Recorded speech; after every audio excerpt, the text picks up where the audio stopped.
Let me start with a question. Who is at higher health risk over time? An older person who eats perfectly but lives in near total social silence, or an older person who has regular, meaningful contact with other people? This is not a joke, and it is not soft psychology. It is public health. For decades, we have focused on food, cholesterol, supplements, and medications. Those matter.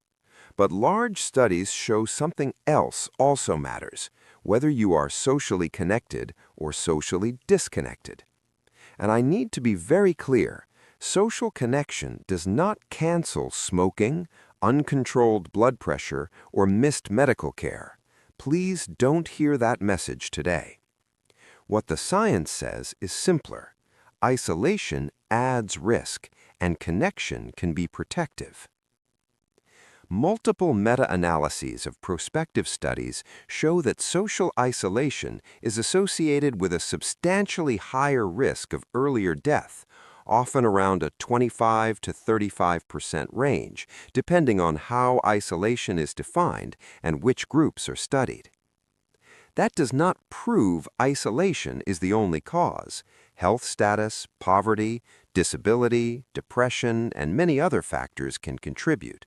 But the signal is consistent enough that major public health bodies treat social disconnection as a serious health issue in older adults.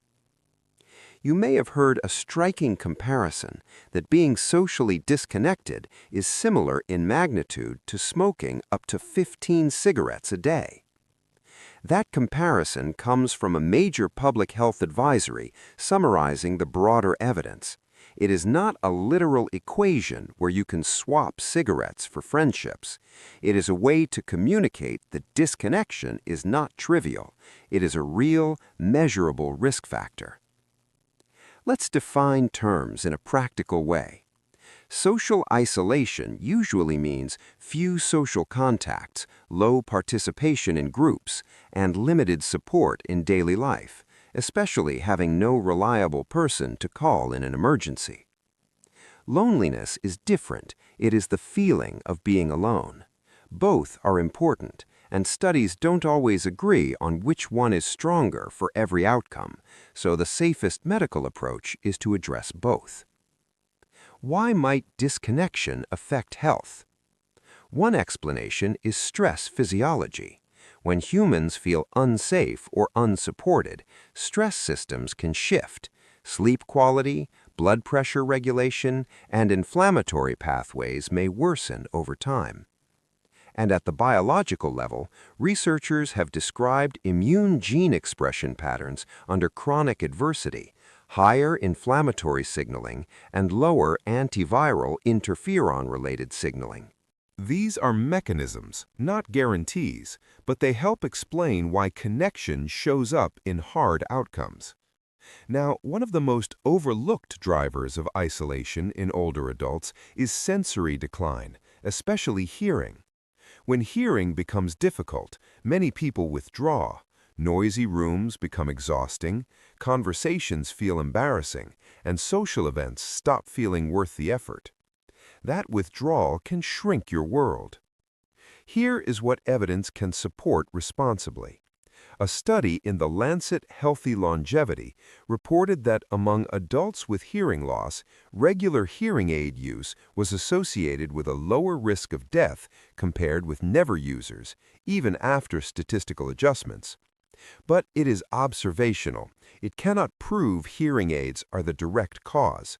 Healthier people may be more likely to get and use hearing aids. So the honest conclusion is, if you notice hearing difficulty, a hearing assessment is a practical step that may support communication, participation, and quality of life, and it may be linked to better long-term outcomes. A quick safety note. If you experience chest pain or pressure, severe shortness of breath at rest, fainting, sudden one-sided weakness, new speech problems, or sudden confusion, seek urgent medical help. Social connection is powerful, but symptoms come first. Now, let's get practical. without guilt and without extremes. Here's a general, senior-friendly approach. First, build one reliable contact, one person who can check in and who you can call in an emergency. Second, add one repeating commitment, a weekly group where your presence is expected: walking club, book club, choir, community class, volunteer shift, faith community, or a hobby group. If mobility is limited, choose something seated and accessible. Third, protect your connection tools. If hearing is fading, get tested. If vision is limiting your independence, address it. These are not vanity issues, they are participation issues. Fourth, use micro-interactions on purpose: a brief chat with a neighbor, a message to a relative, a short phone call. Small contacts matter because they keep you socially in the world. If you are isolated because of grief, disability, finances, caregiving, or displacement, this is not a personal failure. Start with what is realistic: one call this week, one repeating commitment this month, one medical check that improves your ability to participate. Friendship is not a soft lifestyle accessory. The evidence suggests it's a real health factor, alongside blood pressure control, movement, sleep, nutrition, vaccinations, and appropriate medical care. I'm Professor Oleksii Kalmykov. If you want evidence-calibrated, senior-safe health explanations, subscribe. I'll see you next time.